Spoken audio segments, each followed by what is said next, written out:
नमामि रामं रघुवंशनाथम। आप जो तस्वीर देख रहे हैं ये तस्वीर है किडनी की। और आज डॉक्टर्स डेस्क से किडनी फेलियर के बारे में आपसे कुछ बात किया जाएगा, आपको कुछ बताया जाएगा। हो सकता है आपको इससे कुछ फ़ायदे हों। आजकल किडनी फेल एक बहुत ही आम बात हो गया है। हमें ये जानना चाहिए कि किडनी फेल होने के क्या क्या कारण हो सकते हैं और कैसे हम उन्हें पहचानें। सबसे पहले किडनी फेल में हम द मोस्ट सेंसिटिव इंडिकेटर जो हमारा है वो सीरम क्रिएटिनिन है, जो 0.6 से 1.6 मिलीग्राम पर 100 ml तक होता है। याद रखें, 0.6 से 1.6 मिलीग्राम पर 100 ml तक होता है। अगर ये आपका सीरम क्रिएटिनिन इस लिमिट में है तो आप समझिए कि आप का किडनी फंक्शन सही है और आपका प्रोटीन बैलेंस भी सही है।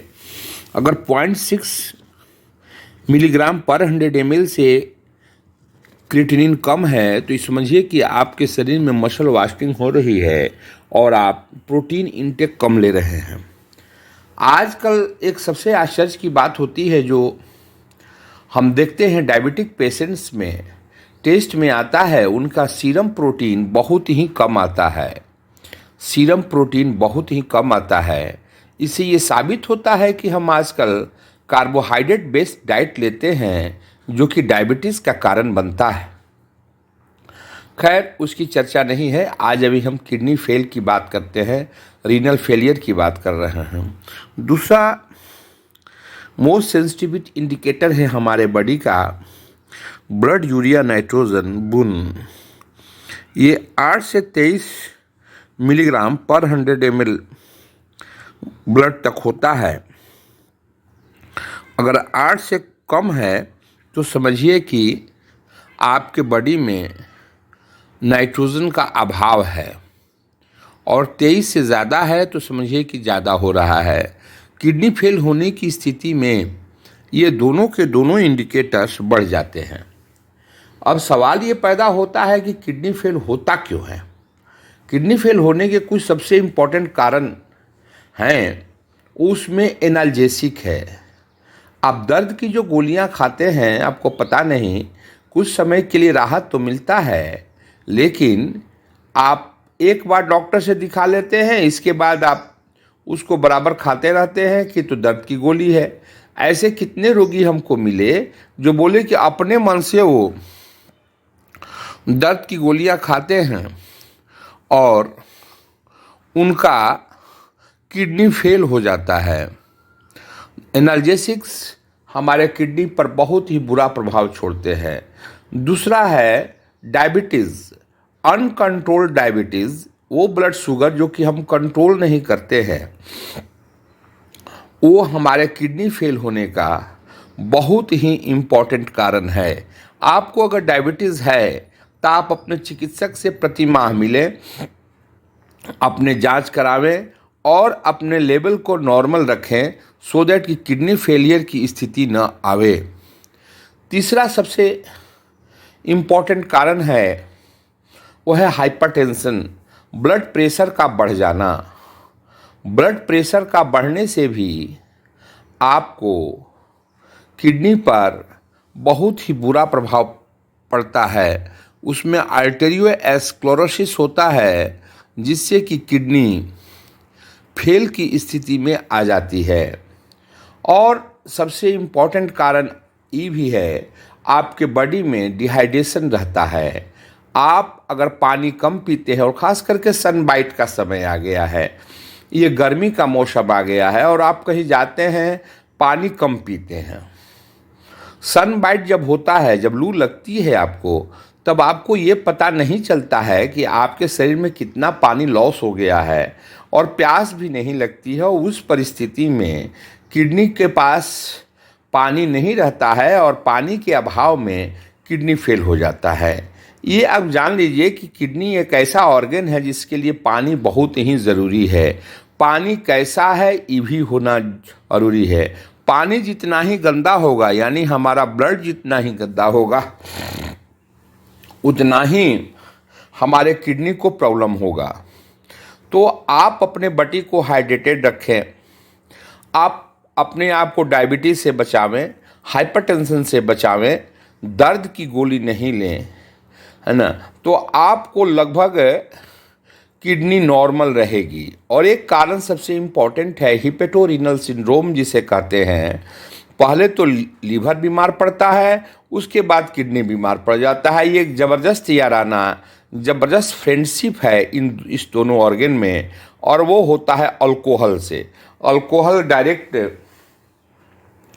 लीवर को मारता है, और अगर लीवर बीमार पड़ता है तो उसके वजह से किडनी भी बीमार पड़ता है। हमें इन सारी बातों पर ध्यान देना चाहिए। साथ ही किडनी फेलियर के और भी इम्पोर्टेंट कारण हैं, जैसे कि प्रोस्टेट है।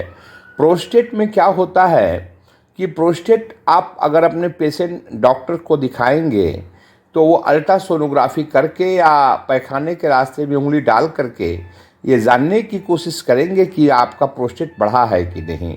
अगर प्रोस्टेट बढ़ गया है तो ब्लड के फ्लो, जो यूरिन का फ्लो है वो ऑब्स्ट्रक्ट हो जाता है, यूरिन फ्लो नहीं हो पाता है, और उस पेशेंट में यूरिन का प्रेशर पीछे चला जाता है, जिसको कि हाइड्रोनेफ्रोसिस कहते हैं। और हाइड्रोनेफ्रोसिस के साथ साथ रीनल फेलियर होने की संभावना बढ़ जाती है। तो आप इन सारी बातों पर ध्यान दें, कैसे सिस्टम आपका काम करेगा, कैसे आप अपने आप को स्वस्थ रखेंगे। किडनी फेलियर के ऐसे बहुत सारे कारण हैं जिनकी चर्चा मुनासिब नहीं है, लेकिन सबसे इम्पोर्टेंट कारण में आजकल जो समाज में मिलता है, दर्द की गोलियां और आपका डायबिटीज़ का कंट्रोल नहीं होना बहुत ही इम्पोर्टेंट कारण है। हाइपरटेंशन का कंट्रोल नहीं होना, ये भी एक इम्पोर्टेंट कारण है।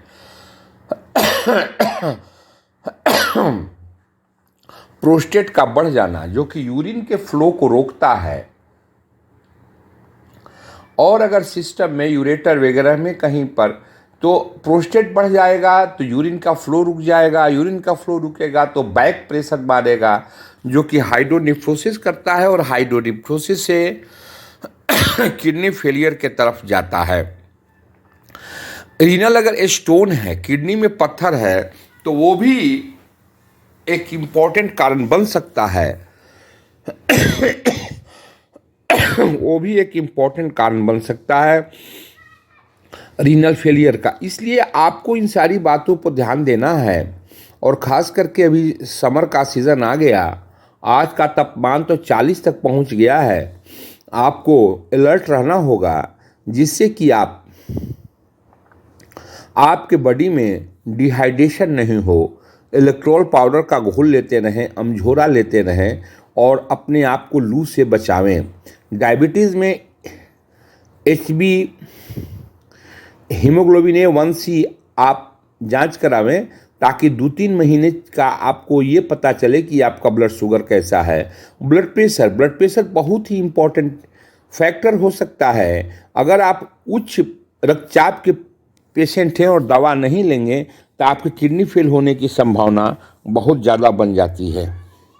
आप अपने ब्लड प्रेशर को लो रखें, दर्द की गोलियों का सेवन न करें, या उतना ही करें जितना काम हो का है कि दर्द की गोलियां सीधे हमारे रीनल सिस्टम को प्रभावित करती हैं। प्रोस्टेट है तो प्रोस्टेट का जांच करावें, और प्रोस्टेट का अल्ट्रासोनोग्राफी करा करके आप अपने यूरिन फ्लो को देख लें, प्रोस्टेट के वेट को देख लें। आजकल अच्छी मेडिसिन आ गई है, ये कोई ज़रूरी नहीं है कि प्रोस्टेट हो गया है तो उसका ऑपरेशन कराना ही पड़ेगा। तो मेडिसिन से यूरिन फ्लो कंट्रोल किया जा सकता है। आप अपने शुगर की जांच बराबर कराएं और भोजन बैलेंस्ड लें। विटामिन्स वगैरह का आप एक चीज़ पर ध्यान दें, अगर आप डायबिटीज़ के पेशेंट हैं तो आप बी कॉम्प्लेक्स की एक गोली ज़रूर लें। इसके अभाव में भी किडनी फेल होता है। किडनी में जो न्यूराइटिस होती है, जो नर्व का स्वेलिंग होता है, वो विटामिन बी कॉम्प्लेक्स की डेफिशिएंसी की वजह से होता है। आपको इस पर भी ध्यान देना होगा। अगर डायबिटिक हैं तो बी कॉम्प्लेक्स लें, घर से बाहर जाते हैं तो अपने हाइड्रेशन का ध्यान रखें, पानी पीते रहें, दर्द की गोली नहीं लें, प्रोस्टेट का ख्याल रखें, हाइपरटेंशन का ख्याल रखें, है ना। इस तरह से अगर आप अपने शरीर को मैनेज करेंगे तो हमें उम्मीद है कि आप रीनल फेलियर से बच सकते हैं। और अगर कोई शंका होती है तो आप अपने चिकित्सक से चिकित्सकीय सलाह लें। ब्लड यूरिया नाइट्रोजन बुन अगर 8 से 23 के बीच में आता है तो सही है, अगर 23 से ऊपर है तो वो खराब है, 8 से नीचे है वो भी खराब है।